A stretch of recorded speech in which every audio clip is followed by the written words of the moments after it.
we saw that Charlie said The thing wasn't working it out. wasn't working. Okay. So Happens. we gotta part ways, Yeah. So we parted ways, and then I didn't know how we met at like at what they call it, a particular event. It was a Okay. wedding. Okay. A wedding.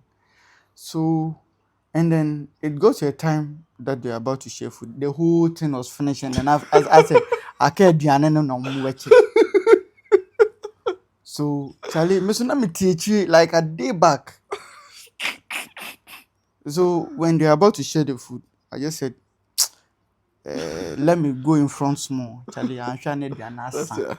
Oh, so let me go in front. So and then the music was playing. Charlie, professor. I'm going first. This story is not gonna end well for you. It didn't end well for me, bro. Hey, Charlie, so as I was going, like Charlie, I was sneaking to go, and then unfortunately for me, bro, my leg caught one of the wires, and then it was plugged to the main source of the electricity, and then everything went off. Charlie, hey, come and see me. All eyes on you. All eyes on me. I feel me fin at the middle. Hey, Nah, at your ex's wedding. No, not my ex's wedding. No, we all met at. I think it was a mutual friend. I don't even know how we knew the person. Okay, I thought she was the one doing the wedding. No, she wasn't the one doing the wedding. So like, yeah.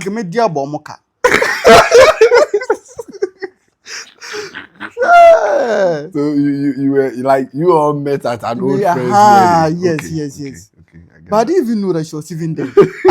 So after that, I tripped the wire, and then now the music was off.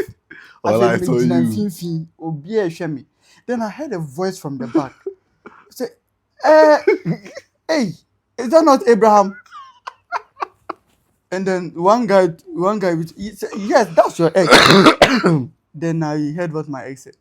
She said, as for this guy, he can't just sit down when he smells food. That's how he is. He can't just sit down when he knows that there's food. And then she shouted to the girl sharing the food. He said, is it jollof? And the girl said, yes. He said, oh, no wonder. Why you are really into jollof? Charlie, jollof was my thing. Charlie, I feel my crown, Ghana crown, cry. See, oh bro, daddy, me and Manya jollof in the we the girls also crown. So by you day your way they defend them. Oh, you know beside they defend them, mom. You know beside they defend them, but Charlie, sometimes truth there if for talk am. You the bab. Truth there is just for talk am. Well, let's disagree. Let's agree to disagree. Because I'm still not buying that story. Nah, well. But anyway, like I think about a week and some days ago, I was on TikTok and then I came across this something that really got me so sad because I feel like this is something that shouldn't be happening, right? This Nigerian actor, Junior Pope, I actually know him, but I never really knew that was how people referred to him. But I heard he drowned while trying to film a movie, and I feel like, you know, it's one of those things where you look at it and you are just it makes you feel so sad. Honestly, a very young and vibrant man. Yeah, for somebody who has finally had this break and, you know, the contracts are coming and then this thing happened. Charlie, it be some way be. But anyway, but my issue is there was some section of people or the public that was chastising the producers and whoever was in charge of the movie about why should you be on set without having your protective gears? Because you are 100%. And some people were saying he had a life jacket and said he didn't need it. But the point is, when I tell you to come and work for me, it means that for a period of time where you are in that space, you are entrusted in my care. So sometimes, even though I might not like certain things, but for my safety, right? Because I know instances where, like when you go to Hollywood, where actors have been cast and they don't actually know how to do something like maybe play music or swim or some actors didn't know how to swim. But because of the roles they had to do that. So I think maybe we can even structure their shooting and all that in a way that would how do I say it? Like maybe help them prepare for these roles better, so that like you can be on the safer side. But Because Charlie, bro, it's, to be honest, I support you for, you see, the producer didn't really do well, honestly. You are going to shoot a movie. You see, you even conceiving the you even getting the concept of shooting a movie on a river. It's not a pool, bro. yeah, it's true. On a river. It's true.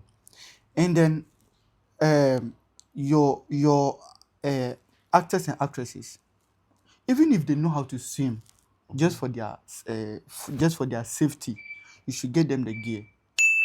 Okay, water is very dangerous. You get, you can't say that, oh, because people are saying that the what they call it, the jackets weren't enough, so some wore and some didn't wear. The reason why, like me, when I went on the internet, right, Yeah. I found out people saying that he was actually given a jacket, and then he said he wouldn't wear it because it was filthy. But I don't believe. I'm not saying that's the truth. Yes. I also found out on the internet. Yeah. These are not my words. I found out on the internet. Before anybody goes insulting me, that he was supposed to have one, but he said it was filthy. But in any case, if like that's what I say, at the end of the day, the responsibility still comes back to the producer. You have to make sure that you are shooting a film. Everybody's, you have a river scene, and it's not really like a swimming scene where you can maybe get somebody to do the swim on behalf of the actor. Maybe I'm sure it's probably like crossing the river type of thing, and then things went wayward.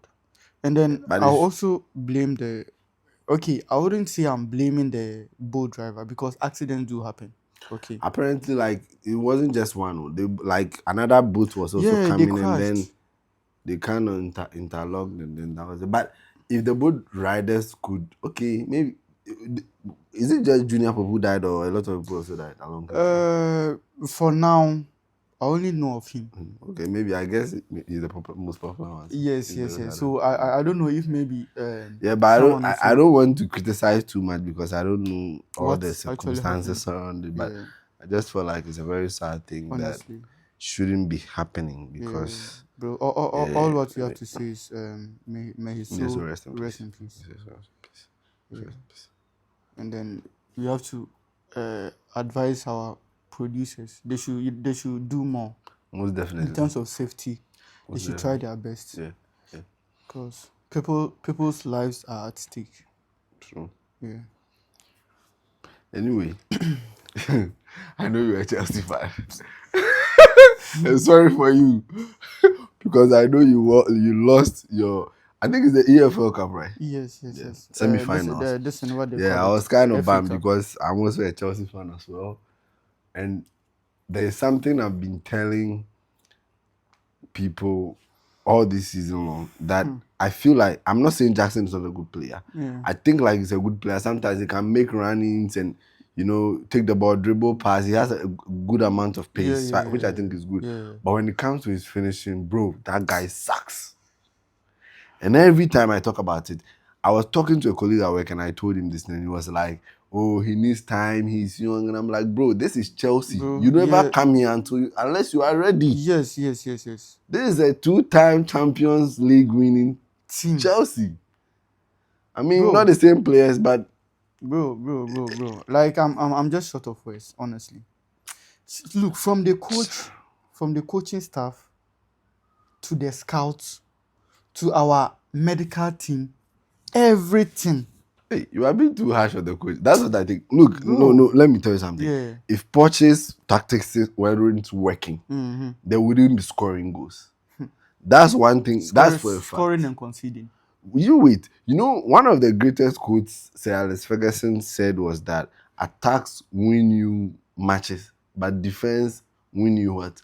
Trophies. And the last time we talked about this, I was telling you about how our defense are sloppy sometimes. It's like the defense is always solid. We come to the party. Even look at the goal we conceded today. you are defending your goal, right? You are protecting the last ball, obviously, because maybe Doku might cross, might cut in. Yeah. So you must be watching your back if somebody else is standing there. Yeah. Because you were two there. Like Kukwela is coming, the other person should be covering so that when the ball drops from the keeper, somebody is there to clear it. This City game should have just been a must win. Like, should have just been an easy win for us. Exactly. Because with the chances you spoiled at the first half.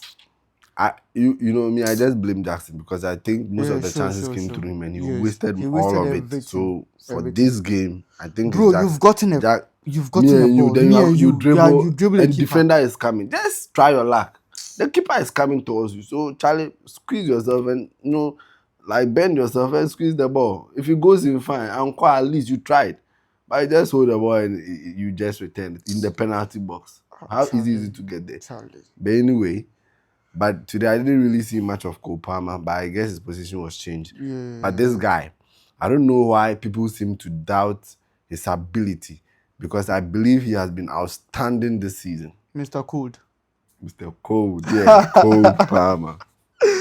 Look, honestly, this guy, if someone tells me that this guy isn't the signing of the season, the person is not a football fan. Are you sure? I'm not saying that because I'm a Chelsea fan. Are you sure? Because there is also Declan Rice, Arsenal, Mohamed Kudus, West Ham. Bro, they bring impact to the teams, okay? But not like, do you know that without Cole Palmer, we would have been fighting for relegation? Chelsea would have been fighting for relegation. Maybe. 20 goals, 9 assists. And he's on par.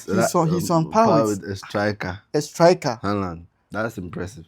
People are saying that he's scoring penalties and stuff. If scoring penalties is easy, go and ask Manchester City.